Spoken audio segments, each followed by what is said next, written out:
Hey guys, today we're pitting Webflow against WordPress to help you decide which platform is best for your website needs. If you're starting a new project and can't choose between the two, this video is for you. And we're going to start with WordPress. It's a free open source platform and is powering over 40% of the web. It's highly customizable with thousands of themes and plugins.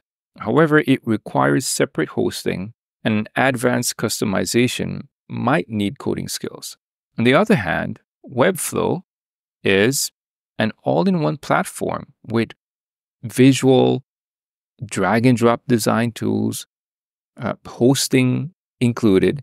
It's great for designers who want full control without coding. Webflow also offers built-in SEO tools and responsive design features. So, which one is for you?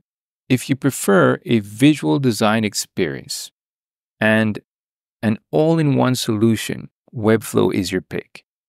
If you need extensive customization and don't mind getting your hands dirty with code or plugins, then WordPress might be better. Remember, both have learning curves, but offer powerful features once mastered. If this helped you out, hit that subscribe button for more comparisons.